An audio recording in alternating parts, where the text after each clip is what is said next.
is Casual Friday over here, and you might notice my screen is facing a little bit different because we have to review some of our body systems, and you're going to need to see the body before or while we do this. All right, you ready? Let's go over our bones. We have skull, cranium, facial bones, clavicle, scapula, humerus, carpals, metacarpals, phalanges. Now we have our sternum, ribs, vertebrae. We have our femur, patella, tarsals, metatarsals, phalanges. Did you get them? I hope you did. Now let's go over our muscles. We have our frontalis. Our frontalis is the front of our face. We have our masseters. That's our bones that we're using to mash. Our muscles that we're using to mash up our food, our masseters. Then we have biceps. Show me your best biceps. Then we have, these are our biceps. We have our triceps underneath. You have your pectorals. You have your triangular shape in the back, your trapezius, your quads, and then you have your hammies in the back, your hamstrings. You have your abdominals, and you have your gluteals. Did I miss anything? I don't know. All right, so let's see. Put your hand on your patella. Touch or show me your phalanges. Show me your sternum, ribs, skull, clavicle, scapula, vertebrae, humerus, tarsals, metatarsals, carpals, your wrists. All right, pectorals. This is your muscles now. We switched. Abdominals. Your hammies, your hamstrings. Your quadriceps. Your triceps. Your biceps. All right, I think that was a pretty good review of those. Now I'm gonna move to our respiratory system. This one's kind of difficult. What are these things at the top? These are, and oh my goodness, I can always feel when it's raining, they hurt. Gross stuff. These are your sinuses. Then you have your, sorry, I'm looking at this backwards. It's really not helping me. You have this right here. This is your throat, your pharynx. You have your little flap of skin, the little pig sitting on your throat, epiglottis. Your windpipe, trachea. Then it splits into two, bronchi. Then it goes into even branches, and this is your bronchial tubes, and then it goes to even smaller bronchioles. At the end of these bronchioles, there's air sacs. These little air sacs are called your alveoli. There's little hairs lining your bronchi, and this is cilia. These are your lungs, and then you have right here your voice box, which is your larynx. Your larynx. I hope you can hear me. Let's go over the parts of the tooth. The tooth is next. The part you can see, this is the crown. The part you cannot see, below is the root. We have the part that holds the tooth firmly in place, cementum. We have the layer the part that contains the blood vessels and nerve endings, and this is the pulp. We have the part that gives the tooth its shape. This is dentin. We have the part that is the hardest substance of the body, enamel. Let's see, have I gotten all of them? Oh, the part that goes between the cementum and the jawbone. This is the periodontal membrane. How did you do? I hope you did well. Today we're starting our new section, and this is all about your skin. It's all about your skin. And now I'm moving it up here a little bit so I can adjust this. 1 second. Okay, I think I might move this over here so we can get started on page 64. Page 64. We might be moving around a little bit today. Be patient. We're on page 64 right now. Your body's cover. Okay, the skin that covers your body today is not the same skin you had last year. Your skin grows as you grow. To help you understand how large your skin is, measure the length of your arm and the distance around it. Cut a piece of paper this size for each arm. Measure the length and the paper around one of your legs and cut a piece of paper this size for each leg. Measure your head and trunk and cut pieces of paper to those sizes. Now lay the pieces of paper flat on the floor. If your skin were spread out flat, it would cover about the same area. Wow, look how big that is. Like the rest of your body, the skin is made up of tiny parts called cells. And this is important. You can highlight this if you have a highlighter. Your skin is made up of skin cells. And if you look closely, maybe you'll be able to see. Your skin makes millions of new cells each day to replace dead cells that are constantly being rubbed off. If your skin gets cut or burned, new skin grows to make your cover whole again. Your skin also regulates the temperature of your body, protects your body from injury, guards against pathogens or germs, helps heal cuts, helps remove waste from your body, stores water and excess energy, and produces vitamin D. So your skin is very vital. And what was our skin made up of? It was made up of millions of cells. I don't know if you've never noticed this, but if you've ever taken a bath or a shower, maybe especially on the bottoms of your feet, you might notice that all the skin cells rub off. You might notice your skin in the winter time gets really dry and starts flaking off. Now, we're talking about your outer skin, or as Miss Monroe's, your epidermis is showing. Your skin, which God designed as a protection for your body, is made up of 3 layers. We're going to talk about our outer skin right now. Our outer skin that you can see, this is called your epidermis. Epi, which means above. Your epidermis contains no blood vessels. It is made of 12 to 15 layers of cells, which is not that much, but it's enough where some people, they will do silly things that I don't recommend, but they'll take like flames or something and they'll put their finger on those, then they'll say, oh look, see, I can put my hand in fire because of the top layers, and don't ever try that. And then there's some people that have like sewed their skin, like the tops of it together, because they just use the epidermis, which is the dead layer. It has no blood vessels. So this is your sorry, it's not dead, but the epidermis. We're going to talk about this right now. Your skin, which God designed as a protection for your body, is made up of 3 layers. The outer skin, or epidermis, contains no blood vessels. It is made up of 12 to 15 layers of cells.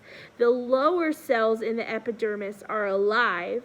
They keep making new cells, which push the old ones upward. The cells become flatter and drier as they are pushed toward the surface of the skin. Tiny flakes of dead skin fall off when you wash, rub, scratch, or scrape your skin.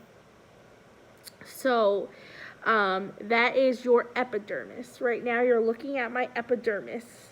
Stop looking at my epidermis. Now, not all of your skin is the same thickness. In some places it is very thick. Feel the skin on the palm of your hand. Can you feel that? It's pretty thick, right? Now in other places it's going to be very thin.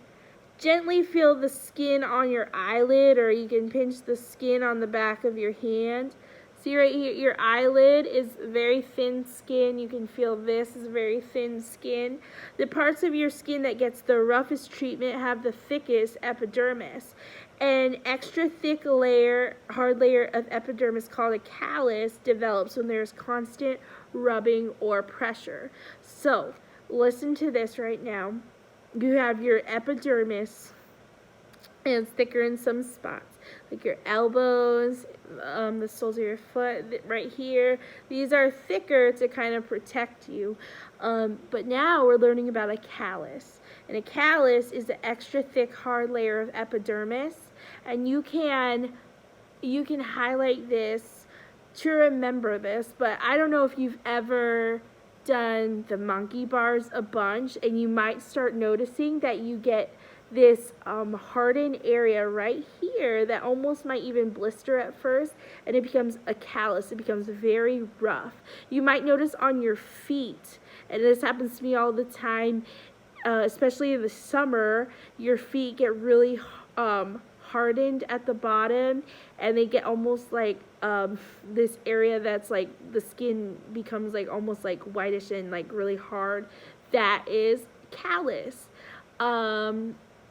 You might play guitar, and I tried learning guitar in the summer. I taught myself a few chords, but what you need to do to become a good guitar player is you need to develop calluses on the tips of your fingers. I'm sure Reese knows from playing guitar. You have to get these thick calluses, and that will help you to as you're holding the strings down. Now, a callus will go away gradually when the rubbing or pressure is stopped. So basically, if you're using it a lot, you're going to develop calluses. Excess rubbing may cause a blister. Highlight this. Now, this is important. If you are, like I said, if you're going on the monkey bars a lot and you might develop calluses, well, if you keep going, you could get a raised area that's filled with a liquid, and that becomes a blister. Excess rubbing may cause a blister, a raised part of epidermis that is filled with a watery substance. At first, the injured part of the skin is very tender and sore, and if the blister is not cared for properly, it can become infected. Because the unbroken skin over a blister helps protect the deeper layers of skin from infection, you should try not to break most blisters. I know this is tempting. If you've ever gotten one, it's very tempting just to pop it, especially if it's like on the back of your foot or something. But what happens is your blister is covering its raised area, and it's covering some of the deeper layers of skin that could get an infection if you pop the blister. So don't. What you should do is carefully wash the skin around the blister with warm soapy water, and then cover it with a sterile, that means something that's clean, free from pathogens, bandage. That's like when you take a Band-Aid, you know how they have the protective coverings? You should not be touching the white part because you want to keep it sterile or free from pathogens.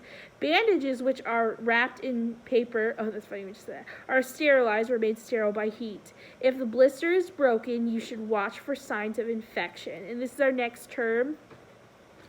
Signs of infection. Here's the signs of infection, and you will need to know this.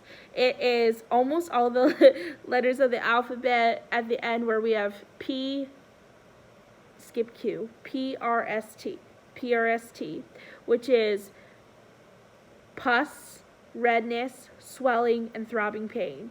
Okay, so these are signs of infection. If you have redness, there's a sign. If it's swollen, it's a sign. Pus, that nasty stuff coming out, that's one, and throbbing pain. So PRST, pus, redness, swelling, throbbing pain. If you have those, that's a sign you have an infection. A blister located where rubbing will continue, such as on a foot, should be opened and drained. After the blister is carefully washed, clean a needle with an antiseptic, highlight antiseptic, such as rubbing alcohol or hydrogen peroxide. An antiseptic destroys many pathogens and thus helps prevent infection. Prick one side of the blister with the sterilized needle and gently press the opposite side to force out the fluid. do not remove the skin. So they're saying that if you have one on your foot where it's going to keep rubbing, you should probably pop it. If you have one that on your foot that you might not pop, then that might not be used again. You don't have to worry about that. After the blister has been drained, cover it with a sterile bandage. While the epidermis slowly heals or is replaced, the tenderness disappears. Okay, look at the tickle your funny bone. Why does an elephant have wrinkled skin? Well, did you ever try pressing one? Ha ha ha. Saying, did you ever try ironing one? So, here's some quick checkup questions. What are the tiny parts that make up the skin called? Your skin is made up of skin cells. They're called cells. What's your outer skin called? This is your epidermis. Epidermis. What is a thick, hard layer of epidermis called? The thick, hard layer, remember we said, it's your calluses or a callus. What do you call a raised part of your epidermis that is filled with a watery substance? That is when you get a blister. What are the 4 signs of infection? PRST. Pus, redness, swelling, and throbbing pain. These are all signs of infection. Now, what are the 2 types of antiseptic we mentioned? Rubbing alcohol, you might have some in your cabinet. It's usually like in a clear bottle that says rubbing alcohol. And also hydrogen peroxide. It's usually in a brown bottle. And it bubbles when you pour when you pour it over your cuts. Okay, we are now going to do Anatomy Worksheet 5. So you can find this in your test and quiz booklet, page 25. Anatomy Worksheet 5. Get it and come back. Now, it says your amazing body, label the parts of the skin and color each part as indicated. So, on the top, on the left, what's the top layer of your skin? This is your epidermis. Your epidermis. So, write that. And then the layer underneath the epidermis is the dermis. The dermis. You have on the other side, this is your sebaceous gland. Your sebaceous gland.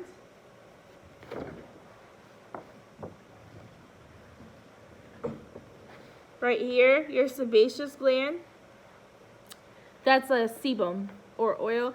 Then you have your, underneath the sebaceous gland, you have your hair follicle. I don't know if you've ever seen your hair, but when you haven't washed it for a few days and it starts to develop oil, it's coming out of your sebaceous gland. Your hair follicle, if you've ever pulled out a piece and seen the white skin around it, it's your hair follicle. Then underneath your hair follicle, you also notice when you're running a lot and doing things, you start to sweat. Underneath that, that's your, you can see next to it is your sweat gland. Your sweat gland helps to cool your body down. And then underneath the sweat gland, you have your subcutaneous layer, your fat layer. And that's your subcutaneous layer. So, what you're going to do now is with the layers, you're going to color them according to what it says. So, a hair follicle, you'll color brown. Sebaceous gland, green. Sweat gland, blue. And do that. Now, we just went over our pages for today. Your homework is listed. Your homework is listed on the Google Classroom. It's read pages 64 through 66 again, and then you're going to also read pages 66 or 67 to 69. Pages 64 through 66 and 67 through 69. And another part of your homework is you're supposed to do page 63, sections C and D. But if you watch this video, I have a secret for you. If you watch this video, you do not have to do sections C and D on page 63. You can ignore that and just do the reading. But don't comment that on this video, because we don't want people who didn't watch the video to see. This is only the benefit of you who watch the videos to see that you only have to do the reading and not the actual homework part of it. So just reread that section, and I'll see you next time.